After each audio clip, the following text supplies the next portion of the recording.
नमस्कार, मैं हूं रवि तिवारी। आप देखना शुरू कर चुके हैं लोकल टीवी। आज मैं आपको छत्तीसगढ़ के सारंगढ़ से एक ऐसी खबर बताने जा रहा हूं जिस खबर को सुनने के बाद आप भी कहेंगे निश्चित तौर पर भलाई का जमाना ना रहा, निश्चित तौर पर भले व्यक्ति का जमाना ना रहा। कलयुग के इस खबर को आज मैं आपको बताने जा रहा हूं। कलयुग में जिस तरह की घटनाएं घटित हो रही है उस घटनाओं को लगातार मैं आपको बता रहा हूं, लेकिन आज जिस तरह की घटना मैं आपको बताऊंगा निश्चित तौर पर एक घटना आपको अंदर से झकझोर करके रख देगी। मैं आपको बताना चाहूँगा कि एक महिला जो निसंतान थी, महिला का कोई संतान नहीं था, ऐसे महिला ने सोचा कि क्यों ना मैं एक बच्चे को गोद ले लेती हूँ। महिला ने उसे गोद लिया, उसे अपने संतान की तरह पाला, अपने औलाद की तरह पाला, उसे अपने कलेजे के टुकड़े की तरह पाला। लेकिन महिला को क्या पता था कि वही कलेजे का टुकड़ा जिसे वो अपना सब कुछ मान बैठी है, जिसे अपना औलाद मान बैठी है, जिसे अपने बुढ़ापे का सहारा मान बैठी है, वही बुढ़ापे का सहारा उसके लिए मौत बनकर सामने आएगा और उसे मौत के मुंह में धकेल देगा और उसकी मौत का कारण वही बुढ़ापे का सहारा बन जाएगा। जी हाँ, आप जिस घटना को सुन रहे हैं बिल्कुल सही सुन रहे हैं।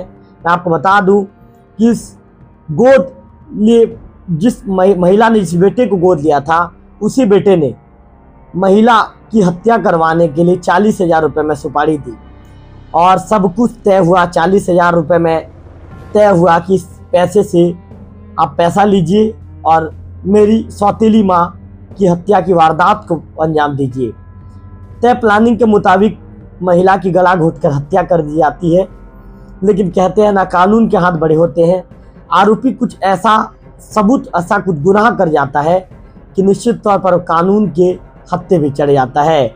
इस घटना में भी कुछ ऐसे हुआ और अंततः आरोपी कानून के भेंट चढ़ गए, कानून ने उन्हें दबोच लिया। तो चलिए खबर का पूरे विस्तार में लोकल टीवी के दर्शकों को बताता हूँ। आपको बताना चाहूँगा कि घटना छत्तीसगढ़ के सारंगढ़ बिलाईगढ़ जिले में घटित हुई है, जहां एक सौतेले बेटे ने और उसकी पत्नी ने 40,000 रुपये की सुपारी दी और 40,000 रुपये की सुपारी देकर अपनी सौतेली माँ की हत्या करवा दी। बताया जा रहा है कि जमीन विवाद के कारण इस हत्याकांड को अंजाम दिया गया है। इस पूरे मामले में पुलिस ने शनिवार को खुलासा करते हुए दंपत्ति सहित 4 आरोपियों को गिरफ्तार कर लिया है। ये मामला सरसीवा थाना क्षेत्र के पंडरीपाली गांव का है। जिस तरह की जानकारी हमारे लोकल टीवी पास है, तमाम मीडिया रिपोर्ट्स में छपी जानकारी के मुताबिक मंजली बाई, जिनकी उम्र 80 साल है, वे बुजुर्ग थी। उन्होंने भजन लाल, जिसकी उम्र 48 साल है, उसे गोद लिया था। उसकी शादी नोनी बाई 45 से हुई थी। भजन लाल खेती किसानी करता था। इसके बाद उसने फर्जी तरीके से जमीन अपने नाम भी करवा लिया, जिसके बाद वह अपनी बूढ़ी माँ मंजली बाई को प्रताड़ित करता था, परेशान करता था, ताने देता था और घर से भगा देता था, घर से निकाल देता था। स्थिति आ गई कि उसने मंजली बाई को खाना भी देना बंद कर दिया था और खाना भी वह नहीं देता था। मंजली बाई न्याय की चक्कर में जिम्मेदार अधिकारियों के दफ्तरों के चक्कर काटने को मजबूर हो गई थी। उसे उम्मीद थी कि अधिकारियों के दफ्तर के बाहर जब वो पहुंचेगी, अधिकारियों तक पहुंचेगी और अपनी परेशानी बताएगी तो उसे न्याय जरूर मिलेगा। लेकिन उसे न्याय तो नहीं मिला, लेकिन सौतेले बेटे ने उसे मौत दे दी।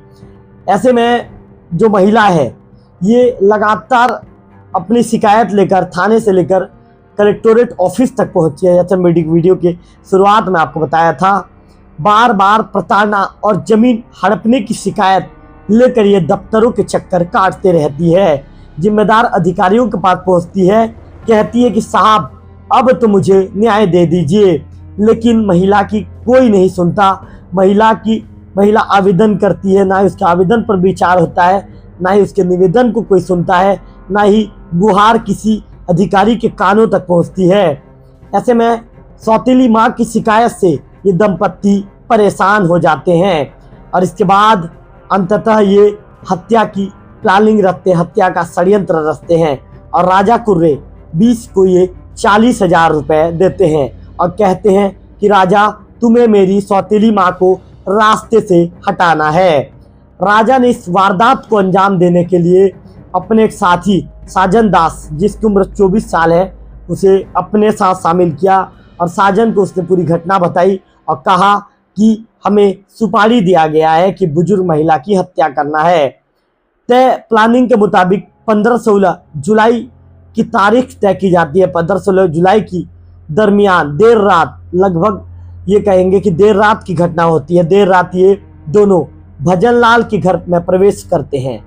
हाथ में रस्सी होता है, उस रस्सी से ये गला घोंटकर बुजुर्ग महिला की हत्या कर देते हैं। जब हत्या की वारदात को जिस दौरान अंजाम ये दे रहे होते हैं, उस दौरान ये दंपत्ति भी वहाँ पर, उसका सौतेला बेटा और सौतेली बहू भी वहाँ पर मौजूद रहते हैं। उनका भी हत्याकांड देने में सहयोग रहता है।